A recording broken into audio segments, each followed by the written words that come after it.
A favorite moment, no doubt about it, was when when Square Enix finally hit that big red button and said, "Hey, Final Fantasy VII's back." What if E3 came back more as like a celebration of gaming? Like, what Mm. if it was treated as more like a con? The other way they could do it is just sell that sucker to Jeff Keighley. Let him get the name, and we're gonna call Summer Game Fest E3 and call it a day. And that's actually that's another thing that kind of make me a little sad about this, because me and my brother said that we wanted to go to the E3, and now it's like, well, that might not ever happen. So All I can think of is, damn, this era's kind of gone.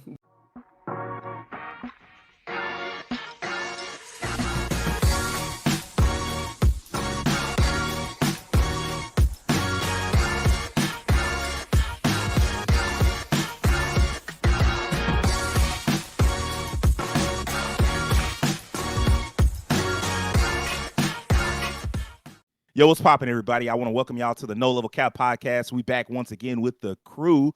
I'd like y'all to give me a minute to introduce my incredible co-hosts. We've got the collector of collectors and the master of Twitch, Will Coleman. What's up, Will? Nothing much, my guy. Still playing Resident Evil 4. I'm taking my sweet time finishing. You streaming that? No, I'm not. I'm playing it on my own. My laptop can't seem to handle all of that going at one time. It can do a lot of other stuff, just not Resident Evil 4 right now. So, yeah. That's a But very it's a pretty fun game. game. So yeah, that makes I love sense. it. How far are you? Chapter 9. Okay, so you a good ways in. Okay, I feel you. Mm. All right, next up we got the Black Daredevil and a secret weapon of No Level Cap, Terrence Flowers. What's up, Terrence? Hey man, everything's all good, and I guess RIP to E3, or is it really RIP? That's what we're gonna talk about today. So yeah, I'm ready. Yeah. That's probably a weird way of going about it, but yeah, I'm ready to talk about E3. I had a bit planned, but I mean it was half formed, and now that Terrence has done that, I'm gonna just go ahead and throw it out. We just go jump right into it. But next, let me finish these introductions. Next, we got the living cartoon and the man with the golden voice, Rakeem Beck. What's poppin', Rakeem? Oh, nothing much, man. Some mildly somber news. Of course, the issues have been happening in Mississippi with the storms and stuff. Gotten back to me. A friend of mine called me and told me he was volunteering in that area, and the description he told me was pretty bad. So, if you guys have any person who watches this, if you want to donate to like the Salvation Army or areas that are trying to help out in Mississippi, specifically like Rolling Fork, Mississippi, and Silver City areas in the Delta, please do. They need you. They need everything they can get because that city's lost everything. So that's why I applaud the audience this week. If you can donate, look into it, and try to make a difference. That's all we really can do, because I mean, you know, it's nothing we could do in the face of the elements. But I thank you for like bringing that up, Rakeem. Next up, we've got One Punch Man and the master of combos, Mr. Devin Butts. What's going on, Devin? not much, man. I'm pretty good. Just really most of this week for me just been work. Dealing with some unique individuals at my place of work right now, you know. But nonetheless, you know, still thankful to have a job. So besides that, I'm pretty good. Haven't got my hands on RE4 just yet. Probably get it next week, maybe. I kind of want to go through the original game first, just to play it right off. You don't want to. Yeah, just like the kind of, because I think I was recently going through, and I think I was like maybe halfway through the game. So I kind of might just finish it just to see like the progression of what's changed. I know all the different stuff is going on, and just see like the different bits of like little Easter eggs that might be in there or something they might have taken out. So really actually ready to get my hands on that. Yeah, besides that, been playing Magic. That's something that I've started like the past few months. You know, card games will forever be a part of my life, I guess. I just can't escape them, you know. But other than that, doing pretty good, man. I used to say that. And then like and then Yu-Gi-Oh just started to Yu-Gi-Oh, and I was like, no, I'm good. I've had enough card games. Well, magic be magicking, so you know. I mean, I know I've seen like some of the silly shit, but just like it's just a certain way that Yu-Gi-Oh behaves where I'm like, I don't need no more of this in my life. Like every now and again I think about it, and I'll watch somebody do like a 20-minute combo, and I'm like, yep. I was right. Stay the fuck away from this shit. Well, at least there's standardization. At least there's a set amount of things you have on the field. Magic, like, you want 1,000 creatures? Go right ahead. Hey, man. Lastly, I am Sage Ashford, the man that won't shut up. If you didn't know, No Level Cap goes live every Monday morning. We appear on YouTube for video fans, but if you prefer the audio version, we're live on Spotify as well. We're also on TikTok. Give us a follow before the government bans the clock out for good. Hopefully we can dodge that. I don't know. Like, I know they tried like some weird shit in the Senate to basically just like fast track the way to banning it, and it just fell through. So maybe the Resist Act or whatever the fuck they call it. The Restrict Act. The Restrict, thank you. The Restrict Act. Resist is what we need. The Restrict Act, hopefully that shit falls through. We'll see. We've kind of covered this topic before, but not nearly as, I mean, it just didn't feel as somber as it kind of does right now. I literally, like, before Terrence said it, I didn't have a fully formed bit in my head, but I was definitely thinking about it, just like, you know, we are gathered here today to celebrate the passing of the what is it? The transition of E3. It's sad. Like it really does feel like E3 is dead now. Like there was like last year, there was still like some holdover pandemic stuff. And so like some areas, some groups, they didn't want to do like fully live events. In fact, when you think about a lot of the events that did happen last year, they were all just like virtual. Like, you know, they did them in like little small areas, and we didn't do like big until like, I think the Game Awards. I think the Game Awards was like an actual big, you know, in-person event. But like, I think during the summer, it was still mostly like small digital stuff. And I think everybody had in their head, like, until you can get the physical back, E3 is, you know, forget it. But this year, everybody was like, no, we're doing everything physical. And so E3 was like, yeah, we coming back. And one by one, every important vendor was like, we don't want to be there. And I knew on one day, like, there was one day where like Ubisoft and Tencent in the same day was like, I don't want to be here. We're not going to be there. I was like, it's not long now. They're going to have to cancel it again. Because who was there? Who's going to be there? Like Sony, you knew wasn't going to be there. Microsoft said they weren't going to be there. Ubisoft pulled out. Tencent pulled out. EA said they didn't want to be there. So it gets to a point where you're like, it's over. Like, nobody's going to show up just for nothing. And so now we're at the point where not only has E3 not happened for multiple years in a row, but for the first time where there could be a physical presence, E3 is not happening. And so now we're forced to ask ourselves, is E3 dead? And I feel like it is. I feel like this is it. There are interviews going around. There's one on gamesindustry.biz where they talk directly to the president of the ESA, who's over EA or who's over E3. And, you know, he didn't really put a timetable for its return. And so it feels like it's dead. And if it is dead, I feel like it's a good time to like reflect. And let's maybe talk about what they could do to try to come back. Because it is ultimately, it's not a living thing. So you could try to bring it back. So I kind of wanted to get a little bit of that. But first I want to know, in you know, honor and celebration of E3, what was your favorite E3 memory / announcement? Will, what's up? Favorite E3 moment? I've thought about this for a long time because I used to see, you know, pictures, articles, and videos all across the internet over time, just seeing it and be like, damn, I wish I could go. Because this is some stuff that I love. I would love to be in the midst of all that, just to play some stuff earlier, get some merchandise, talk to some people, you know, just stuff like that. I used to want to do that, but I think if I had to give like a favorite moment, no doubt about it, maybe going backwards, and not too far backwards either, like kind of sort of recent, semi-recent, was when Square Enix finally hit that big red button and said, hey, Final Fantasy VII's back. When they did that, I won't even lie to you, that sung to my soul something fierce. I was just sitting there just like, I can't believe they really did it. Like, I kind of almost shed a tear behind that. I'm like, wow. Which E3 was that? That E3 2015, Sony's press conference. That was 2015? Mm-hmm. Okay. That's the one they call the Year of Dreams, man. Yeah, man. They had a lot happening at that time, and seeing that just blew my mind. I'm like, wow, we came from seeing that tech demo, and what's up, Sage? If you, I don't know if anybody remembers, but that year, the reason why I refer to it as the Year of Dreams is because that's kind of like the little joke, what they call it. Because like that same year, not only did they show Final Fantasy VII Remake, but they also showed The Last Guardian and they showed Shenmue 3. Now, how those turned out, you know, like that's not, but like at the time, the hype was insane because everybody was like, and there was like a rumor of that, like that they were going to show all three. I remember there being a rumor on like NeoGAF, I think it was, you know, and it was just like, yeah, you know, this is, you know, they're all going to be there. And everybody was like, Shut the fuck up. There's no way they would do all three of those things. It's just too much hype at one time. And Right. Sony was like, oh yeah, and they swagged about it too. They was like hype. They was talking mad shit.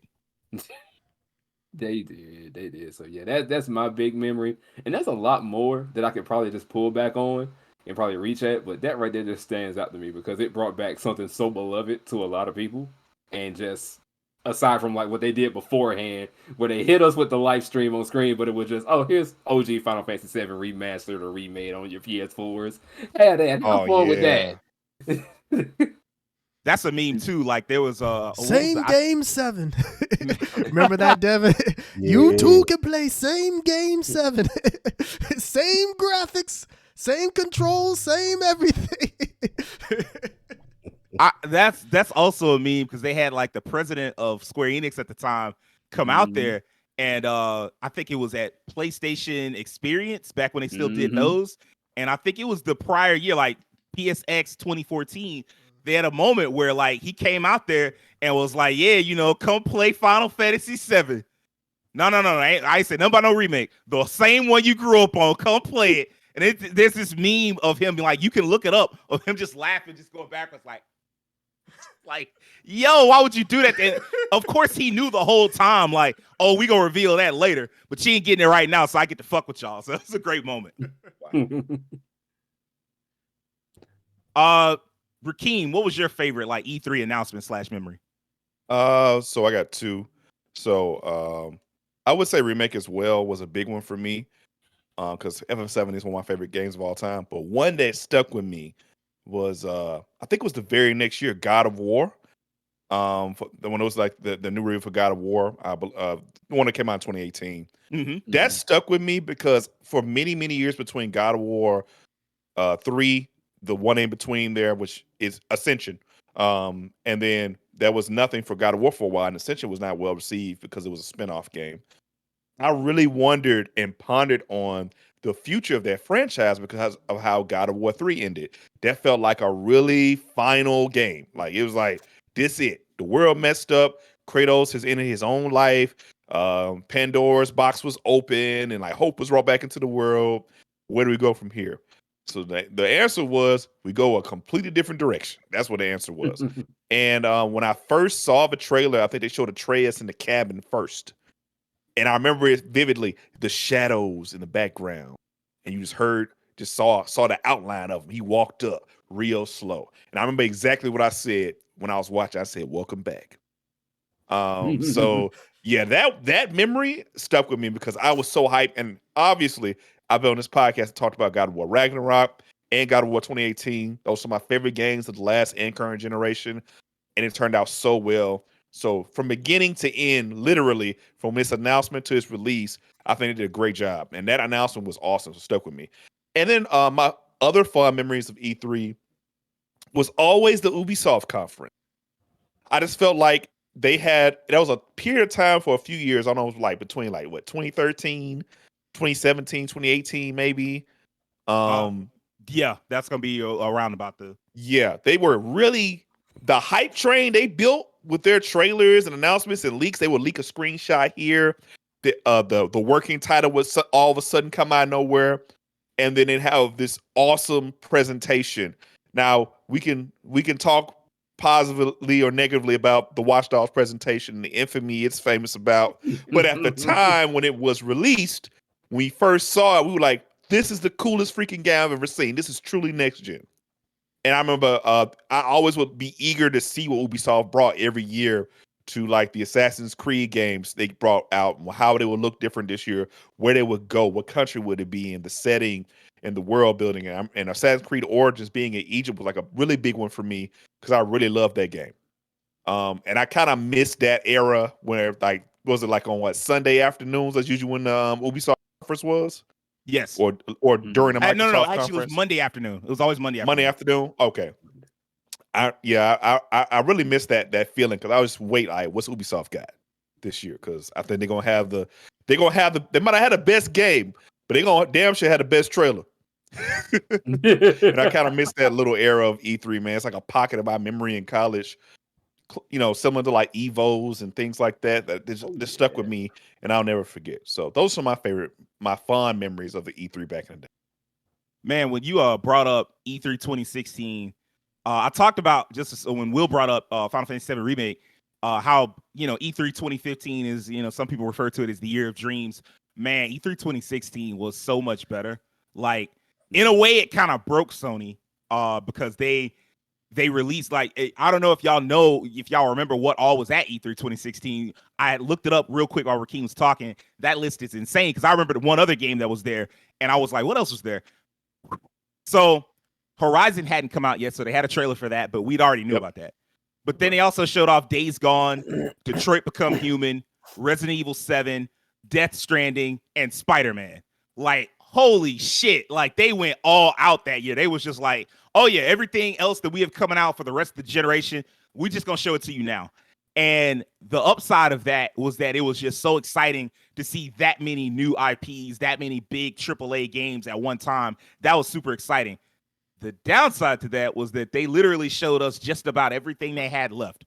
The only other games that I can remember that were like really big AAA titles that they had, Last of Us 2 and Ghost of Tsushima. And I think like Dreams and Concrete Genie and what was it, Final Fantasy VII Remake, which wound up being like an exclusive to PS4. But like other than that, that was it. Like they had nothing else. And so like the following year, they just showed more trailers from the stuff that you already knew about because they had revealed everything. And they unloaded the clip and had nothing left. They unloaded the clip and had nothing left. Like after that, they had nothing. So E3 2016, as cool as it was, I think Sony had to learn from that. And that's why right now, even as we speak, we have no idea what Sony has coming after Spider-Man 2. We have no clue. Like everybody, like there's a rumor that there's going to be another PlayStation thing coming next year, and nobody has any idea what's going to be there because everybody just wants to see, like all eyes will be on Sony this year whenever they do not their state of play. I think it's called a PlayStation meeting, and that's where they show like a lot of big stuff. All eyes will be on them because like they kind of learned their lesson and they know how to like meet out their games. Like they don't just throw them all out at one time anymore. But yeah, that was a great year, Rakeem. Like that was a great announcement. God of War, and then when I seen Spider-Man, I kind of lost it. Devin, what's your favorite E3 announcement / memory? Overall, I think 2005 is probably the year for me. Killzone 2 is one of like just imprinted in my mind. Like that was one of the crazy things I had ever seen. Even though looking back on it, I know that footage wasn't really fully gameplay, but because we were going into this new generation of a new console, it looked. I was like, is this how the PS3? Is this what the games will look like on PS3? And actually, Killzone 2 actually was a pretty good looking game on PS3. Killzone 2, Twilight Princess, Smash Bros. Melee. Those are some really good memories for me. But these two right here, I think this one was also from 2005. The FF7 tech demo on the PS3. Man, also one of my most hated memories because I was like, why y'all do me like this? Y'all just gonna be like, we just gonna make it look something, make it look like how it would look. We ain't gonna make it right now, but this is how it would look if it was on PS3. Forgot about Took that. them like a whole 10 years later to make that a reality. I'm so long to come back around. I'm talking about they show screens of this in GamePro. I'm like, man, Final Fantasy 7, no, oh snap. Nope, it's a tech demo. This is only for purposes of showing you something pretty. And I'm just like, well, I guess it'll never happen. But then, oh man, they was like, yeah, boy, we done pulled your strings long enough, man. Time to give you the real thing. And that is by far and will forever be my, unless Jack Foe. Just man his Jack 4, bro. Unless well now not E3, maybe Game Awards somebody. The only thing they can say E3 is Jack Foe. But man, hey, that might just save it. Come on now, Jack Foe. Hey, everybody be like, hey man, forget all what we said, man. We gonna be here, man. We got to see Jack Foe. But FF7 remake, man, I was like emotional, man. Seeing that, I'm just like, this is really happening. Like I'm alive. I'm still here, able to play the game. I ain't gray and old yet, and I can play the game. So that was like by far my favorite and will forever be my favorite E3 moment. Like when I saw it, I was just like, it's real. And now they Oh, just it's finished damn the real. game, you know. They just finished the game, you know, but I guess it'll take another 10 years, you know. So You get I the next part guess next year. Yeah, we get it yeah, next year. I'm pretty sure for that. sure, I would hope. sure. But yeah, the FF7 remake. I went back and saw like I think me and you were watching this with King, like people's reactions of people's crowd, like, oh man, Oh God, yeah, it's happening, man, God, it's real. man. Like, I remember in grad school, I used to a friend of ours named Rashid. When I was in grad school, I went over his house. We watched the compilation, and we was like, because he was hyped for it too, and we watched the compilation. People just crying, like literally crying. Like man, people were so emotional when they were bawling Yeah. to see Hey, that game. They were bro, bawling, man. man, that was a moment, bro. Like when we yeah, saw that, and at first thing over my mind, I'm like, oh, another tech demo. Thanks, another tech demo. They was like, no, it's real this time. It's real. They are So, coming back. yeah, It just took 5 years for you to get it. yeah. it took a while. Which I mean, to be fair, it's gonna take another 4 years to get the sequel. So I mean, Terrence, what's your favorite E3 announcement? I was really hoping that none of you were going to take mine. For me, this one is more so just because of how the memes that came from it, oh man, they were so delicious.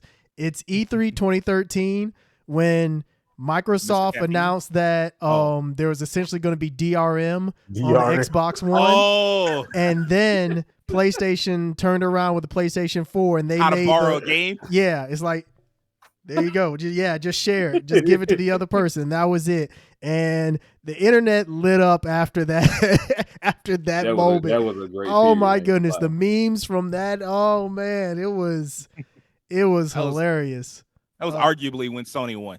Yeah. Yeah. Oh, Don't yeah, they, there was no ifs, ands, or buts about it. Like they won Yeah. that year Mhm. just strictly from that. And I want to say that honestly, because of that, Microsoft lost like their footing because we all know the 360 was like really dominant. Not in Japan, but that's a whole other course story. not But there. In America and Europe. yeah, So, but yeah, after that moment with the Xbox One, they arguably lost it from there, and that's when Sony was able to grab the upper hand. So that moment was pretty big. The Final Fantasy VII moment, I mean, that one was amazing as well. I guess actually from that same E3 that I was thinking about, the Nintendo Muppets moment when they came out as when it was Iwata, Miyamoto, and Reggie. They all came out as the Audio. Muppets. Like that was just a really cool moment just because Nintendo, you can always count on them to do something unique with their presentations, and that was one of the more unique ones for me. So yeah, definitely those two moments stand out to me. But I guess just overall when it comes to E3 for me, I remember when they showcased E3 on TV through Tech TV or G4 TV, whichever it was at that time, and Attack of the Show and also X-Play were doing their live broadcast from it. And I just remember coming home every day of that week and just trying to watch as much of the footage as I could. I mean, obviously this all predates, Twitch. Technically, yes, it do. Technically, YouTube, yeah. I mean, YouTube was like in YouTube its wasn't infancy. used for that back then. Yeah, YouTube was Yeah, very it much wasn't. in its infancy back then. But these predate streaming and all that stuff. So yeah, that was the only way you could watch it back then, and I just enjoyed every minute of it, just watching it, just absorbing all the news and the interviews, and it was just a fun time to be a kid and enjoy gaming. So yeah, for me, those are my big E3 moments, and just enjoying just E3 overall, just as a teenager, just enjoying just watching it and all the interviews, the different games that were revealed and everything. It was definitely gaming Christmas. That is absolutely what it was. And I feel kind of the same way. Like, I think my favorite memory was definitely along the lines of what Keem brought up. Like, at one point, Ubisoft kind of went off. Like, they had this string of years where they would do these really interesting conferences. The one I remember the best is the one where, and this is getting into the weeds just a little bit, but they were trying to fight off a takeover from this French company, Vivendi. And so that year that it was like 2017. And so they was just like, all right, look, let everybody know what we got coming. Like every game we got, show everything. And it was just game after game after game after game, and they were all so like unique and different. Like that's where you had the crew. That's where you got Beyond Good and Evil 2, which I might be one of the only people in the universe that wants that game. Like the second I saw like this giant expansive I want it game, if it comes out. I swear, if it ever get out, I'll play it. I'm with it. Ridiculous. everybody else thinks it's like too big in scale, and they like, man, I just wanted a smaller game, just take some photos. I'm like, if y'all got that game, I wouldn't care about it. But like the way that they were showing it, where you're just out there in space, and there's like all these different inspirations for designs for like different cultures. So like the planet they showed kind of pulled a little bit from Indian culture. I thought that was really cool. The flight, the fact that you could like escape orbit, go out into space, go to other planets, like all that shit. It sucks that game is like very clearly not close to being done. If it came out, it wouldn't come out this year. Probably wouldn't come out next year. If we're lucky, it would come out in 2025. So like it sucks that like almost a decade later, well, more like 6 years, just about 6. It's 6 years later, we still have no game. And, by the time it comes out, it'll probably be 8 years of development time. But I still just love that trailer. The trailer I really loved was Assassin's Creed Origins, where they first showed that. And that was also at that conference where it just like very clearly, I was like, this kind of looked like The Witcher. And that's what it was. It was basically a poor man's Witcher, but it was so good. Like I enjoyed the fuck out of that game, playing as Bayek, being the Magi of Egypt, going around solving everybody's problems, and like the combat I started to like. I like that combat a lot more than Witcher 3's combat. Now that I think about it, it was just an all around great game, and so like that was a great conference. But probably my favorite memory, and this was one I wasn't really worried nobody was good. Like I knew nobody would take it. My favorite one probably came, I want to say this is E3 2013. And it was like when Nintendo revealed Xenoblade Chronicles X. Man, like that was, because I fucking hated Nintendo up to that point. Like I had like this enmity with Nintendo that dated back to when I was like a little boy. And I was like just getting into gaming like hardcore. And I knew I loved JRPGs. But my brother had bought a PS1, and I was like, he got the PS1. I'm going to get the N64. It'll be plenty of RPGs on there. You already know how that goes. If you got any, like, if you know about your gaming history, the N64 had zero RPGs. The one that it had, yeah, get Quest up out of here. Get Quest 64 I was just going to say Quest 64. That shit was ass. Like, I was so insulted. I was so pissed. And I had to wait, like, I think a year and a half. Like, I got my PS1 as PS2 was about to come out, like a year before the PS2 came out. Because my mom was like, I'm not buying you another console. I just bought you one. And so, like, I had to wait until the price dropped and all, so that the stars had to align. And when I got on the PlayStation, I was like, I'm with PlayStation for life. Fuck Nintendo. And I carried that mentality for, like, over a decade, for, like, until I was in my early 20s. But then I saw Xenoblade Chronicles X, and I was like, hold up. Is this mechs? And like, I don't know if anybody, like, if you're a real like hardcore mech fan, you know this. There are no other games like Xenoblade Chronicles X. They don't exist. The closest mech game, like, first off, a lot of mech games get lost in the combat. They love the combat a little too much. And like when you watch a mech anime, that's not what the show is about. The mech combat exists, but like the story is also there, and the characters are important and all that shit. And so like there'd never been an RPG with like gorgeous graphics and a gorgeous world and cool mech designs, because everything that approached having a story was always like Super Robot Wars.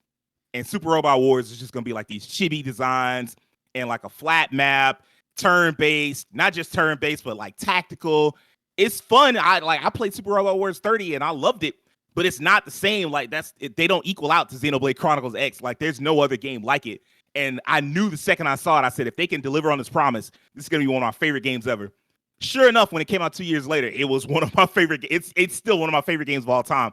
So like that moment, the moment where I finally turned a corner on Nintendo and got like a game that was literally like a dream to me, just one of my favorite fucking moments of all time. And as far as E3 goes, easy.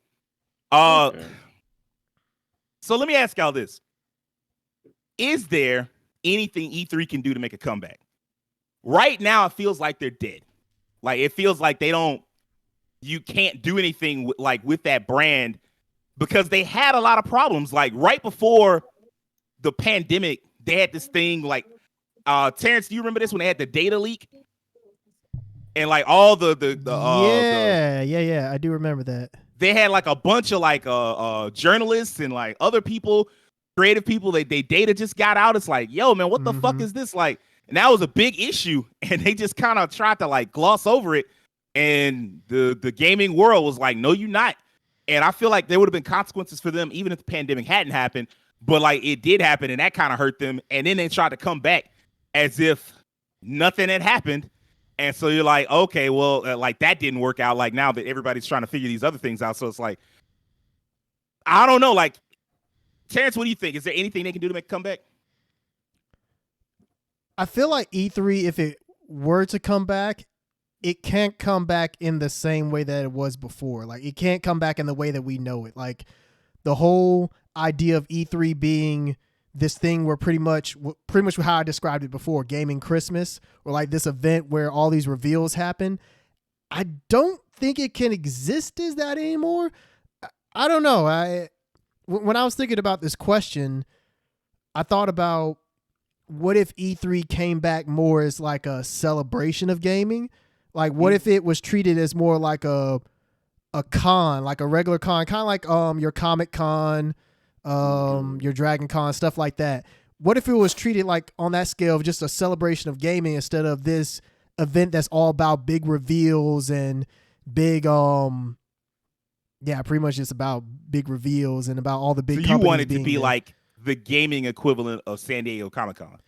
I guess so. In my head, that's how I think it could come back, because I don't know how it comes back either way, because at this point there's no reason for any of the other companies to come back and do anything for E3 anymore. They'd have to give them hella incentives. And I mean, if they did, it would put the money? ESA in like a very tight spot. So I really don't know. I don't know if that's the right way. Yeah, I'm very curious to hear what else everyone else thinks. No, that answer is way different from what I thought of, and I like it. Like it's so out of left field, but it might be one of the best ways that they have to like survive as a company. So I like that idea a lot, actually. Will, what do you think? Is there anything they can do to make a comeback? Not gonna lie, Terrence's idea just works in my head. It does. Like I'm just like, this is the best way I can kind of. I mean, like after hearing you say it, and I'm just like, that works, because at that point, because I look back on the history of E3 a little bit and how it kind of worked. Because at one point, it was kind of almost like this big convention where everybody kind of just got a chance to go in. And I think at one point they were like, we're just kind of exclusively putting in, devs and these people here and big influencers and media outlets and so on. And then I think they tried to go back to just being like, hey, you can come through if you trying to see this stuff. So I think now it'll be their best bet to go in the direction that Terrence said, as a big convention, something like a San Diego Comic Con or something. If they do want to have like a reveal or two here and there with whoever, I mean, if they want to do such a thing, sure, by all means, bring some companies in, maybe even some small companies that may have a game or something coming out to get some people to talk. But that's the best way I can kind of see it, and probably be the only way I see myself going at this point in my life. So by all means, E3 being an actual flat out convention for people to come out, it'd be a celebration of gaming. We sure bring the cosplays, bring the people talking about games, bring gaming setups, this and that. Make it all about gaming. Make it something for gamers. Just do that. Bring it here for gamers. That's the only way I can see it, because any other way, because coming back as they were, is not gonna work when everyone else has their own thing. Now, all those companies that were there have all branched out. It's kind of like, what's the best way to say it? It's like the birds have finally flown the coop. It's like they finally left home. It's wow. Like we got our own little thing now. So we don't necessarily. It's not that we don't need you. It's that we've kind of outgrown you. That is a great point. It does feel like they kind of outgrown it. What's up, Terrence? I was just gonna say. Now, I will say that I don't know how they differentiate themselves from something like a PAX or a DreamHack. Well, DreamHack, is more so PC oriented, and it's like more so competitive. But still, yeah, I don't know how they would differentiate themselves from those. But yeah, just PAX is more of like an indie con. I feel like that is like true. Indie games and stuff. So like you could, it's ways around that. Especially if you just trying to be directly for the fans. No, it's definitely ways that you could like. Like you just start literally just making it like a convention like the same way that San Diego Comic-Con does, and you just like grab some top tier voice actors, you do some panels based around like video games, maybe what it's like to develop, how to get into the industry, those type of panels. Of course, you have like artists who like you have like your artist alley, but it's mostly video game stuff. You have like with the little art that's made up of the weird plastic shit that the makes beads. Into the beads that make a character and shit like that. You sell those. You have like it's ways to make that work, I would think. So like I you can differentiate yourself if what you want is to be a convention. Devin, what do you think? How do you bring back E3? Well, when I looked at this question, I'm gonna be honest. I really don't know for certain how they could bring themselves back. The only thing that kind of comes as a solution in my head is like exclusivity in some way. Like maybe they make some deal with some guy. Look, we got this new hot game. This is gonna be a big drop. And if you want to see this game, any footage on it, you have to be at E3. You gotta watch. It's not gonna be nowhere else. Because the thing is, I know Terrence just said something about the Christmas of gaming, and it's weird. Now we got the Game Awards. It's literally in December, so it's like that's kind of the Christmas of gaming. Yeah, and that's the biggest difference from like back in the day. It was just like E3. There was other stuff, but E3, it was E3. There was like nowadays you got the State of Play, you got the Nintendo Direct, so it's so many other outlets that it's like. Back then, it was just like E3 and Gamescom, I think. Yeah, E3 was still the bigger one. Yeah, I was listening to Greg Miller talk about this on the Kind of Funny podcast, and he just talked about how like for a time it wasn't just that it was only E3, but it was basically just E3 and the fall. Like you had the games that came out in the fall, and outside of that, you had nothing to do with it. Like even like working a game reviewer job, he was like, we had shit to do. Yeah, like it was fall when the fall came. That's when we like worked overtime. We was doing hella work. That and then E3, he talked about how he used to work till 3 a.m. in the morning, making sure that everything they saw at the convention got published, got put on the site, scheduled to go on the site at some point. But other than that, it really was just E3 and the fall. So like you said, like that's a different time. Like that time has passed. Like now, every few months you got like it. It was 2 or 3 gaming events last month, and it'll be 2 next month. So, like, and that's the thing is like, I remember even back in college, it was like usually the big events we were waiting on E3 and Evo. Like fighting game fans, it was like we gathering to watch E3, we gathering to watch Evo. Now it's just like I said, even Xbox now with the Developer Direct, Nintendo Direct, State of Play, Gamescom, Tokyo Game Show, all these things, Summer Game Fest. It's like so many now. It's like. E3 has basically kind of been dethroned from just that that like quintessential. This is where you come to see all the new games and stuff. Like I said, I'm just kind of at a loss. Like I said, the only thing I think is exclusivity. Like, hey, if you come to this event, you can play this game. This is the only place you can play it and get the inside scoop on it. But it's like that's still gonna be kind of weird because it's like, let's say if you wanted like the inside scoop on some big PlayStation game that they knew about was coming out, it's like, well, they would just probably show it at their own event. Like, why are we gonna give you the exclusive rights to show after we just showed it at State of Play? So, I mean, what you've all said when Terrence mentioned he first brought up the convention idea, I do think that's a good idea. Just make it a big, like an homage just to gaming. We got new games coming out. We're gonna show you some stuff because I mean. Different conventions show different. They show the same game. Sometimes different footage. You might get some introduction trailer here. This next convention or next event, you get like a whole gameplay, some piece of the gameplay or something. So you can show the same thing, but maybe there has to be something that sets it apart. But it's almost a little sad to me, man, because I remember back getting the Game Pro magazines. We see everything that's about to come out. They show you got the Game Informer, you got the EGM. Man, I mean, even saying that was a different time. We don't really have magazines anymore. There's no point. We do. You have Edge and you have I ain't even never heard of it. Damn, Edge still exists? Oh, Edge definitely still exists. Still doing a hella low game reviews, but like, holy crap. Man, locked a memory on that one. I don't think I ever read that one. But I definitely never read Edge. I only know about it because like when you go on certain message boards, like they'll post the scores and they always like hella low. But yeah, I just think it's a different time, man. And I don't know, maybe it just might be time for E3 to exit, man. I don't know, because like I said, there's so much other stuff going on throughout the year. Like Sage just said, there's 40 events last month, 20 this coming month. So it's like, it's something all the time. But back in the day, you was waiting for it was like an event holiday. Man, E3 coming, man, we about to see the big games coming. Now it's just like, well, we're gonna see about eight events this year. We're gonna see a lot of stuff. So I honestly don't know. Exclusivity is the only thing I can think of where they just like, look, if you want to see this game, you got to be here at E3. That's one thing they could give people incentive. Well, I really want to see that big thing so and so working on, so I guess we'll go. So that was now there are two ways to approach this. I remember when Jeff Keighley had Elden Ring, like the first Elden Ring trailer, like the big one.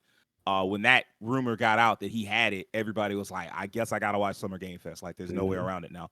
Yeah. So there's that, and then there's the way that San Diego Comic-Con does it at Hall H, where they put out those exclusive trailers that you basically gotta be there to see. And if you're not there to see them, you never see them. They take your phone away from you. They kick you out if they catch you recording and shit like that.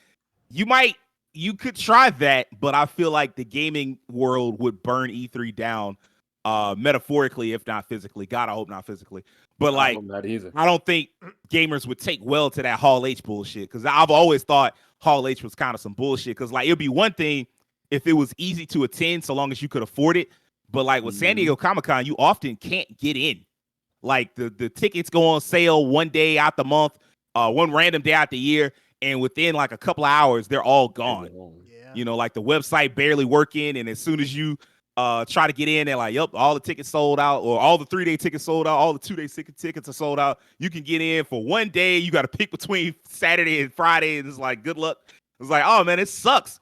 So like, if E3 tried to do the same thing where it was just like, yeah, we just revealed a trailer for, I don't know, Final Fantasy 17 or Metal Gear Solid Remake or some shit like that. If they like did that and you couldn't get it nowhere else but attending E3, it would be like, nah, we finna punch somebody in the mouth. Like, gamers would not tolerate that. They'd be heated.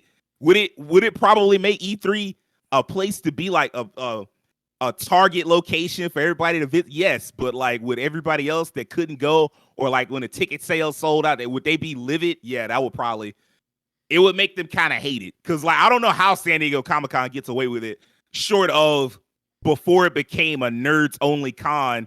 That's just what they did. And so now it's become like a tradition, and that's how they get away with it. Because I'm like, y'all really showing trailers that nobody else gets to see. Like, they'll eventually do other trailers later, but like when you show up to San Diego Comic-Con Hall H, they showing you trailers that nobody else is ever going to see. And I'm like, no. The gaming world would be like, imagine if they told you like the first Street Fighter 6 trailer was at E3 and you couldn't see it nowhere else. Be mad. I'd be hurt. You'd be extra hurt. And I will say this: E3 does have one purpose, Devin. Insofar as timing, it is basically the last place to go to like tell you about fall stuff, like whatever's happening in the fall. Because the Game Awards cannot tell you that. Like, the fall is over with by the time the Game Awards show up. So like they really can show up and tell you about, all right, this is what's coming in August, September, October, November. And so, like, it does have that going for it. Rakeem, what do you think? What can E3 do to make, like, a comeback? Yeah, so I thought about this a couple of different ways, and all of them are kind of a little far-fetched, so you got to bear with me. The first thing I thought about is, like, maybe E3 would kind of lean more tech arena. We're like, hey, we kind of lost the gaming space, so let's kind of lean more into tech. Let's talk with some of these companies getting on cell phones or, like, mobile gaming or something specific like that. Mobile gaming is still huge, especially in like Eastern countries. And there are several companies that do mobile gaming. So maybe if they want to do stuff with that, they could do that. They could deal more into like stuff with like tech like VR, maybe even stuff not even dealing with gaming, but like the advance of VR. A lot of us know, like, back a few years ago with motion controls, that Microsoft did a big push on like pushing things with motion controls that had nothing to do with gaming, more to do with like technological advancements and things in hospitals and ways to improve people's lives. They could lean stuff like that, kind of get people's eyes outside of gaming on it. Maybe have someone invest in that way. And maybe even stepping on GDC's toes with like, hey, let's we got These guys will show us what the new Unreal Engine is going to look like this year or something like that. We're going some more like some new advancements in like motion capture. Maybe even lean into stuff with like new advancements in film and cameras and stuff like that no one's ever seen before. You get to see that E3. So really be an electronics expo for like the advancement of just electronic technology. You see like new types of tablets and laptops and computers and like you might even Microsoft will never do this. Microsoft like you get to see the new Windows operating system for the first time here at E3. You know, some shit like that. That's one way they could do it. The other way they could do it is just let's sell that sucker to Jeff Keighley. Let him get the name, and we're gonna call Summer Game Fest E3 and call it a day. That's the other way. That's the hard one. We're like, look, Jeff, you win. You win, Jeff. I got 1,000 pages of rhymes in this book, and you win. What you want me to say, Diz? You win, Diz. All right, you won. But I got 1,000 pages of rhymes in this motherfucker. So that would be one way to do it. That's one way they could do it. But seriously though, I would think they just get away from the physical location, and that will cut down on the cost. Because right now, and we talked about this outside of podcast, the economy's kind of tanker right now, so a lot of people don't want to spend money. One reason I mentioned big tech is that big tech took a lot of losses the last year, and coming out of this, whenever we get out of this, whatever this recession, whatever the hell we're going through, they're gonna want to get their images back up because this looks really bad for them. So they could be having a big expo like that might be a great way to kind of like lean into them, like, hey, you want to get your image back up, reingratiate yourself with the public. Let's show the public these things in this exposition so they can all see it or whatever. Another way, like I said, the other way they could do it, they could just remove the physical location. Let's do what everybody else is doing, do a digital one. If we can't get the big names, let's get indie gaming. Let's really lean into indie gaming. Let's lean into mobile gaming, you know, and then get a few big ones if we can, you know, get some Devolver Digitals in that mug. Get your big independents, your super giants, your grinding gear games, you know, big companies that have popular IPs that are maybe not as big as the big boys, but still do well. But that's, like I said, all that's very far-fetched. I had to reach in, like, maybe lean tech, maybe sell the IP, maybe not have a physical location. But those are the kind of ideas I had. I mean, they are all like, I imagine someone should be considering all the things you just said, with the exception of selling it to Jeff Keighley, who probably at this stage would be like, I don't want that shit. Like, because he came up with his own brand, and that brand is working for him. And so there's a strong chance that even if he might take it just because, you know, like it's such a storied brand. It's got decades of history behind it. But then he might just, you know, let the ego get to him and be like, for what? I'm Jeff Keighley. Like, it's Summer Games Keighley. That's what it is. You know it's popping. Like, you know it's me, dog. It's me out here.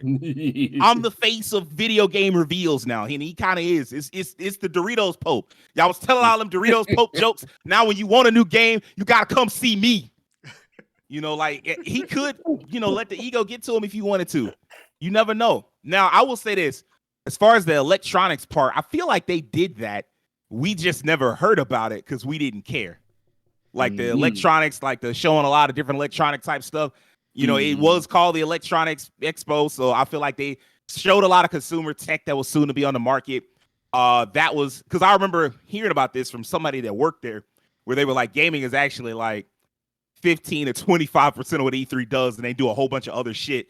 But I mean, that can't have been true at this stage of things, because if it were true and all the gaming people pulled out, then they would still been like, so we just won't focus on gaming. We'll just do the other shit that we do. What's up, Terrence? I was also I was going to say that in regards to the electronics thing, is they made that shift, then they'd have to compete with CES, and I would be curious to see how that would work if they did go that route. If you know how they would differentiate themselves from CES, but yeah, I mean, they could do that. Yeah, they could do the electronics thing. Yeah, that is. You got smoke everywhere. You will have to be looking for smoke no matter what you do. Yeah. Any of the ideas that y'all have suggested, with the exception of Terrence's, I don't think there is a big gaming conference that's just, well, a big gaming con that's just a gaming convention. I don't think there is one like that that's just meant to be like a celebration in the same way that SDCC is for comics. I don't think there is that.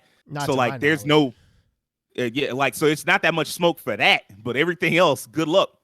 I think for E3, they're going to have to figure out what the people want. I don't I think like Keem had a good idea, but as far as like the indie thing, I don't think it can be that. Especially not if you're gonna have physical space. Like that ain't gonna get you. But you know what it is? It's weird that they didn't just try to steal what Jeff was doing like a year after he did it. Because what E3 does is they provide a location for people to show off games, but they themselves do not show off games. Jeff shows off games. Jeff is on a stage in front of people with a list of games that he has worked out with a bunch of other developers to show off. And E3 needs some kind of spokesperson, somebody that they've hired, somebody that's recognizable, and get on a stage and show off games. And like it can be, you can have a few indie games, but you really need to have a lot of AA or preferably AAA. And it can be some of these new AAA studios. They seem to be popping up all over the fucking place now. I feel like every other article I read is this well-known game developer has splintered off to form his own studio, and it's going to be a AAA studio. And I feel like every other report I read is that. But like eventually, if they split off and they don't have a publisher, they don't have an EA, they don't have a Ubisoft, a Square Enix over them, they're going to need a place to show their games off.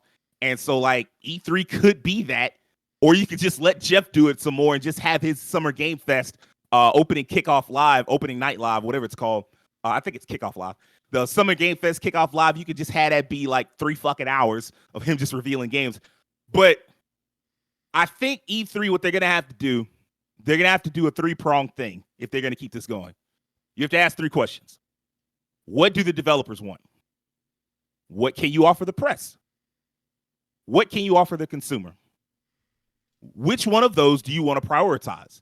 Do you want to prioritize them all? I don't know if that's a good idea. You can be like, you can kind of scale. One thing that's for certain, you got to scale this back. It can't be the big gigantic thing that it was. And so like, if you scale it back and you say, look, we're getting the consumers the fuck out of here. We're going to present a place where the developers can come and show off games to the press, and they can sit down and do your 3-hour Treehouse Live Nintendo stuff. And, you know, it's not just Nintendo that does that. Everybody does that. Like, if your game is ready, like, show us a game that is prepared so you can show off several hours of gameplay. And, like, you can have someone that's in the press and kind of knows, like, all right, I know not to break it, or I know not to do the, you know, like that type of thing. And they can show off parts of, like, significant portions of gameplay. That's something that you could do. You can open it up to the consumer, and you can make it a games conference where it's just games that are coming out in the next 5 to 6 months, and you can play them now. Like, it's not, oh, you know, here we're showing you games from like 2 years off, like when Game Awards did, like, showed off Wonder Woman and Star Wars Eclipse and Hellblade 2 back to back to back. And it's like, none of those games are out, and they showed that off in, like, I think 2021. Not that. Like, E3 used to do that. E3 used to show you games that were going to come out 2 years from now. Don't do that. Just show off a game that's soon to come out, about to go gold if it hasn't gone gold, and people can sit down and try them out. And, you know, you can have the spectacle of it, because otherwise, if without the spectacle, it's like, well, what's the purpose here? Like, I could have done this from home, and I could have just downloaded a demo and just done it that way. So you need the spectacle. You need, like, the, you know, cosplayers and you know, cool booths and shit like that. But either way, you're gonna have to figure out it. Like, once you ask those 3 questions, you have to figure out who you're targeting the most, and they can't cross. Like, it can't be a thing where in catering to the press, you've now screwed over the consumer if you're still involving the consumer. In catering to the consumer, you can't screw over the press. Like, you're gonna have to make sure that everybody's satisfied, because anything short of that, you're gonna be fucked. So let me ask you this last question. What are the downsides to not having E3? Terrence, what do you think? I think the biggest downside is that you don't get that you don't get the general public involved. Not really, because that's the thing about E3. Well, when they finally opened their doors to the public, it made it where at least the public could, you know, even though the lines were long and the days were long, at least you got to see stuff that you wouldn't normally see at home. Like, that's the thing, is that now that we switched to this streaming era where, you know, every Nintendo Direct, State of Play, Microsoft, whatever is done online, you can watch it, which is great. There's nothing wrong with that. But there's also no in-person aspect to it as well. And I know that because of the pandemic, that's turned a lot of the in-person stuff on its head. It is what it is. But yeah, it feels like E3, with it being gone, there's no longer like that physical place. Because I mean, we all remember that, I don't know the name of it, but that particular like arena, Coliseum, whatever you like to call it. Oh yeah, the E3 Coliseum thing. Yeah. Wherever E3 is held pretty much every single year, where you have like the big E3 banner outside of it. You have characters on that banner and everything. Yeah. Miss seeing that every year and miss, seeing people go into it. So yeah, it's great that we're having all these events and they're being streamed, but not having like a physical space where people can go to and try out a lot of this stuff unless you're somebody in the industry. Because yeah, that is true. People can still try out this stuff, but a lot of times it's those that are like invite only. You get to fly out here, or if you're like an influencer or a big time streamer, maybe you'll get to go down to like the studio in like Los Angeles or something like that. You could get to capture the footage and put it on your own YouTube channel. But as far as the general public, they don't really get to try that for themselves. And, I mean, it's not perfect because, I mean, E3, not everybody could try it. It's like you mentioned, Sage, with the San Diego Comic-Con, that, not everybody has access to go to San Diego Comic-Con, and the same thing is with E3. I don't know if it was like on a ticket basis or what, or if you could just show up, but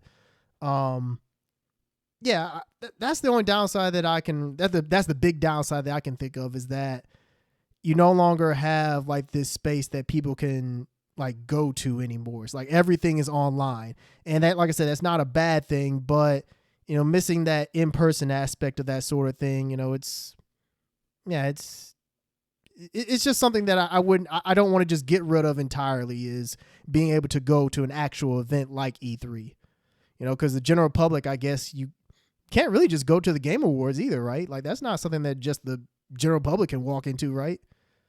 Not after my guy came up there and thanked Bill Clinton. Especially not now. So yeah, he's been appearing everywhere as of recent. I think you can win. Like I think there were ways to get into to the Game Awards, but I don't think that it was just a thing you could just show up to. No. Yeah. Just like you can't just show up to the Oscars. So I mean, that makes sense. So yeah, you certainly cannot. Yeah. Well, shit. Yeah. Damn it. All these events have had stuff that's happened out of where now. They definitely have. Well, you can't just show up to the Emmys. All right. Nobody has done anything there just yet. So there you go. Give it time. Devin, what do you think the downsides are to not having E3? Well, actually, I was actually thinking about this, and what Terrence just said, I wholeheartedly agree. E3 was like the main one that was like, okay, people can come here, and you don't just have to be a journalist or somebody that has some pull. You can go in there and try out games, and that's actually that's another thing that kind of made me a little sad about this, because me and my brother said that we wanted to go to the E3, and now it's like, well, that might not ever happen. So. And that was the event that people could just be like, hey, we could plan a trip to go to. Let's, hey, we want to go see this and experience this. And I mean, this just probably not going to be the case anymore. So I do agree that I think that that being like the premier event that you can go in, just anybody just off the street can just kind of go in there and experience and get a ticket and see what's going on. That'll be a downside to it, unless some other ones kind of open up more to that, to start doing more just like, okay, we got to open up to the public.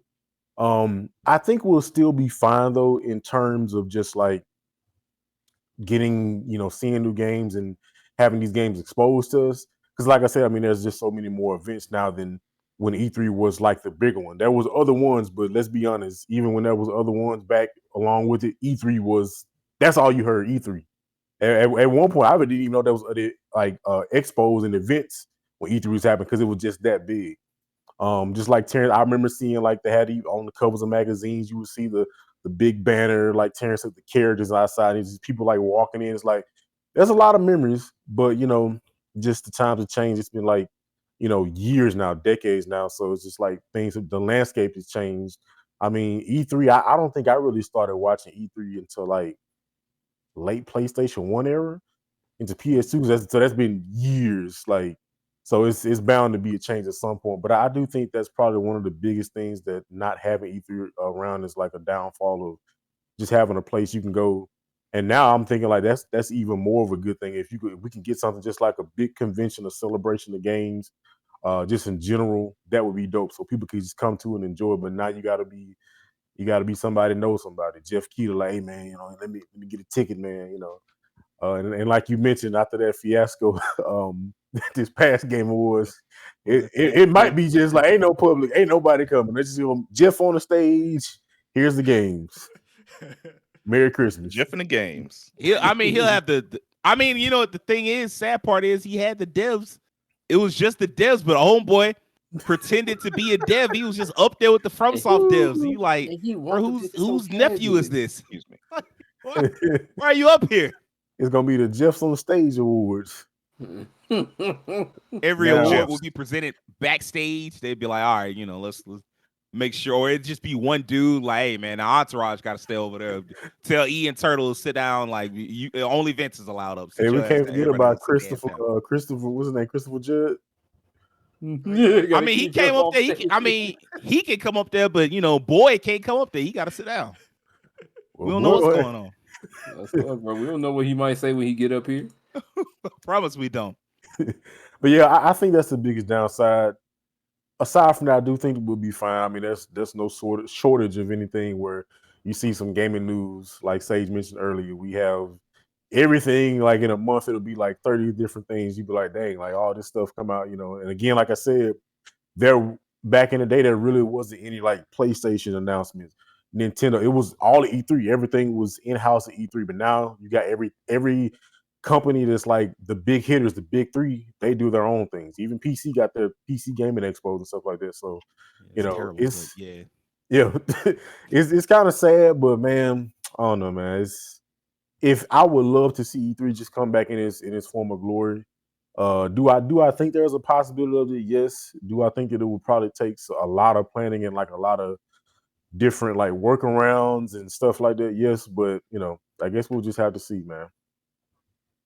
I think one thing is it does suck when the live events fall away, because I remember PlayStation for about 3 years, I think, did PlayStation Experience. Yeah. And then they got through 2016 or 2017 and they was like, all right, no more of this bullshit. We just gonna do E3. And now they don't do E3. Now they just like randomly drop state of plays and like blog posts.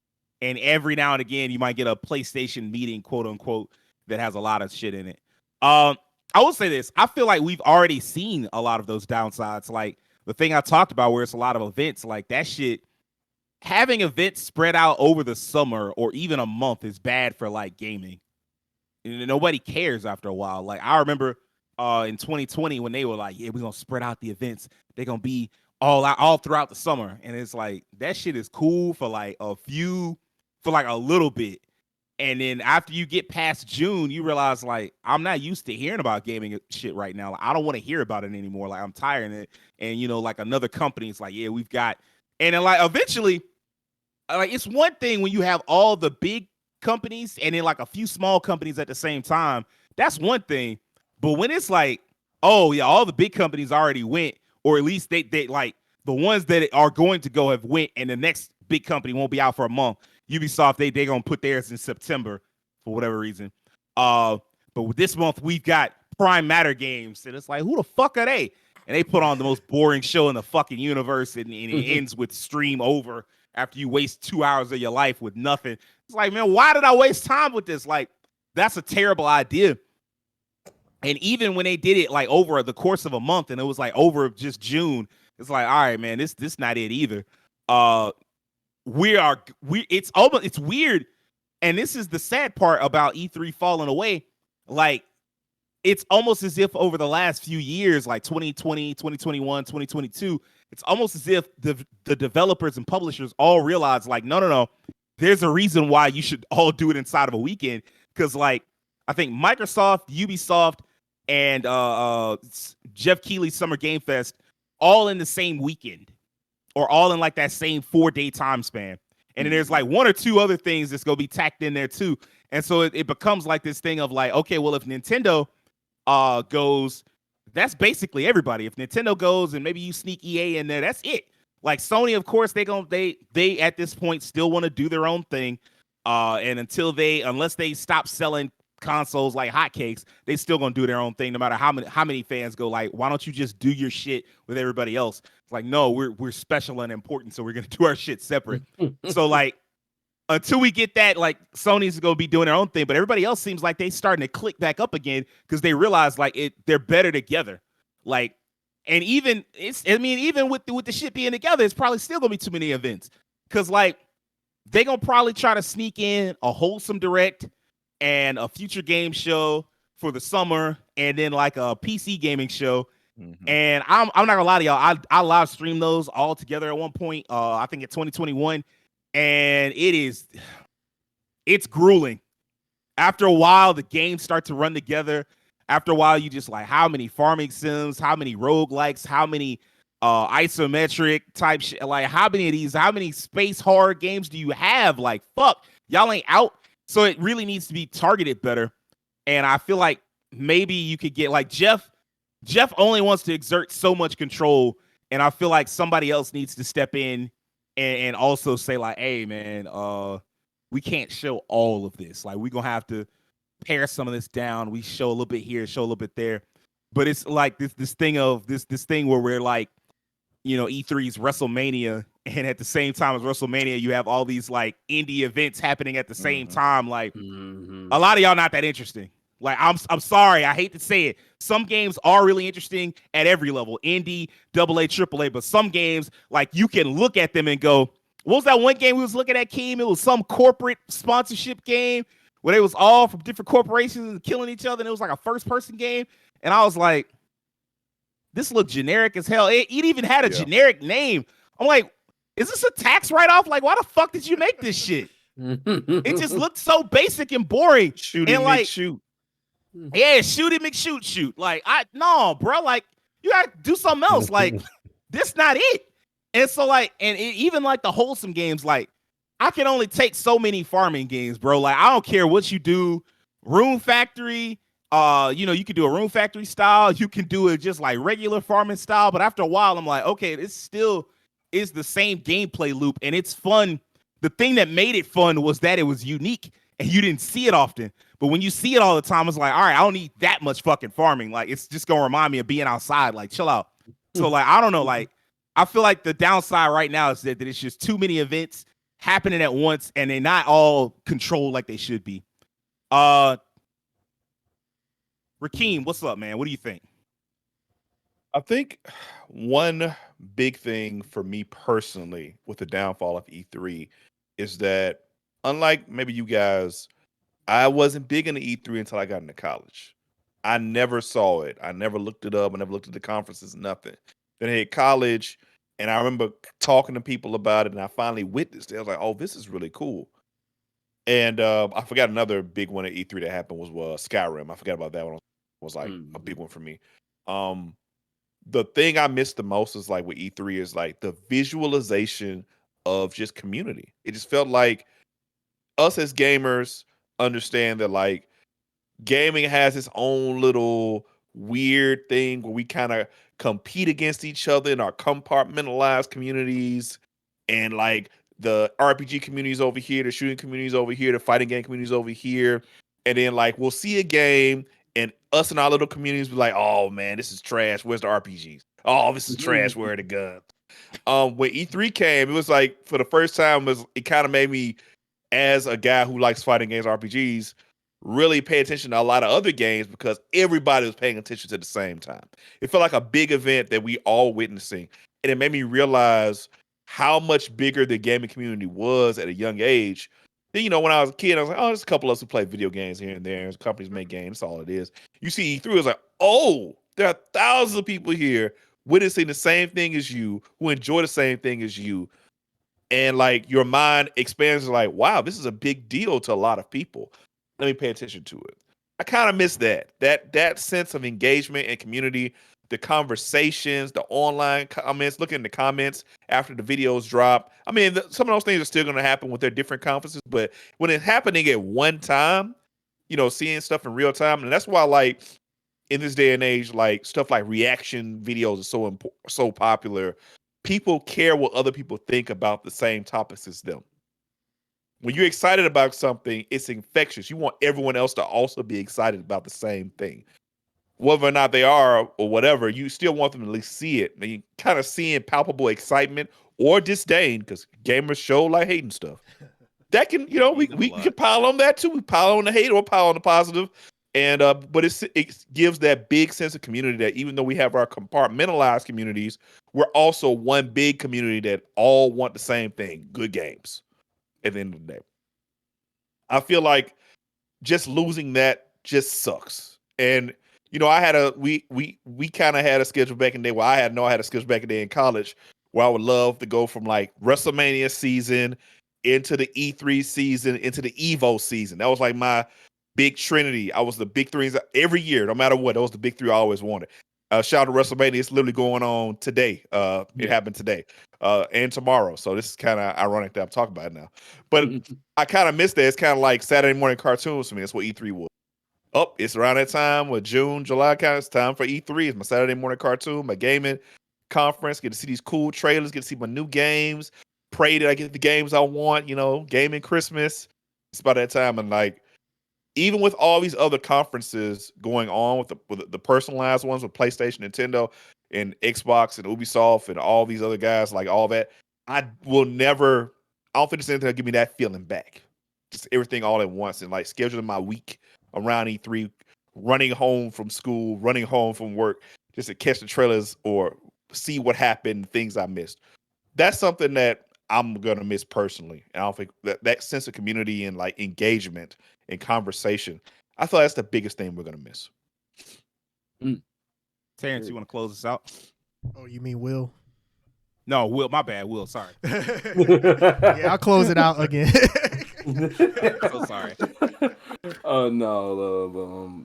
Honestly, man, it's just I don't know, man. It's all I can think of is damn, this era is kind of gone. That's really kind of the only thing that passes my It's mind. the end of an era for real. Yeah. Yeah, like I kind of sit back and I think about it. I'm like, damn, I'm not gonna have to get up and start seeing the the news run get started saying E3's around the corner. What do you expect to see? What's your biggest Okay. thing anymore? All right. So it's E3 that not thing, gonna be involved. But I get it, but it's behind that. That's what I'm doing. It's particularly that thing. I won't see that as much. I won't see it no more. Period. So it's that thing of like E3 and then getting that big news run, going in, getting ready to see the trailers, the streams, the screenshots. I remember having to read all them EGMs, Game Pros, tips and tricks, and US PlayStation magazines and all that, showing all this stuff off and everything. It's all that's behind us now, and I'm just like, well, now I got to deal with the Keeleys, and I ain't got no problem with that. But it's just gonna be a adjustment period because now there's this generation that's gonna have this because we had a lot, we had paper publications and everything under the sun going forward to tell us about this. Now they have the internet, everything is literally in the palm of their hands. So it's just it's just gonna be missing this era, but I'm still gonna be in it because this gaming thing kind of don't stop. Once you in it, unless you just end up having something that just takes away from that period. So I don't know I can really say because everybody kind of in a way stepped on my toes, but they expressed it in a much better way than I probably ever could. So I think you did good. I agree. I'm also just like, I don't know, like I gotta look at because like what's my man's name? Jeff Grubb. He put out a little early look at what potentially E3, well, not E3 is gonna look like. And it was like before the summer season, potentially sometime in May, we're gonna wind up with like a PlayStation meeting.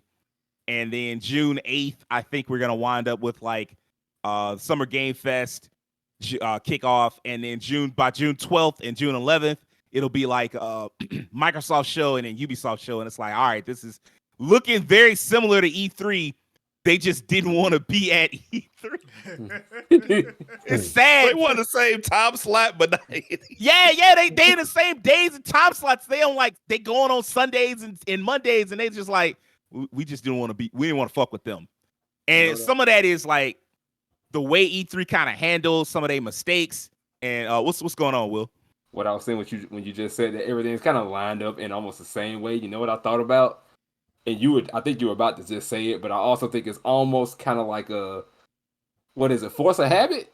Like, you've done it for so many years this way that if you continue to do it this way, it feels the right way to do it this way. So if they don't change anything, it's like, hey, it's still here, just not in name.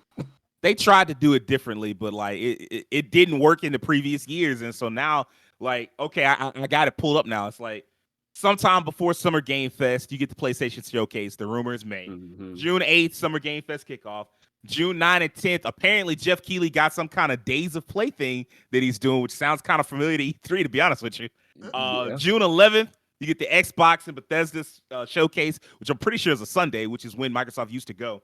And then June 12th is like Ubisoft Forward. And I'm like, all you missing is a Nintendo Direct on Tuesday. And goddamn, that's just E3 again. They just really didn't want to fuck with ESA. Like, they was like, no more of that. We're not paying y'all. We're not setting up no big convention halls. We're not doing any of that shit. Fuck off. And like, we'll see how it plays out. But if it feels like E3 season just without E3, I'm gonna be like, man, I know you gotta be heated if you just work for ESA. Like, how dare y'all? Like how dare you do this shit to me, bitch? I'm interested to see how that plays out, especially because I know usually in May you start getting a bunch of reveals anyway. We're due for a reveal of the new Call of Duty game. That always happens in May. And I started to notice in a couple of years before E3 got canceled, something like a pre-E3, where like in May you would just get a shit ton of reveals of like smaller, mid-budget, like AA and indie titles, and it'd just be a shit ton of them, just because they was like, all right, we got to get this out of the way before actual E3 happens and all the big gigantic shit crushes us. We got to get in their minds right now. And so like, I'm wondering if we see that, and then if it just looks like E3 anyway. But I think that's going to wrap it up for this week's episode. I need a few things from you. I need you to do us a favor, hit that subscription button on YouTube. I need you to follow us on Twitter. I need you to follow us on TikTok. Don't just check us out. Tell your friends, tell your family, tell everybody. Tell your coworkers you don't know. You might even make a new friend. And do me a personal favor and have an excellent week. Peace.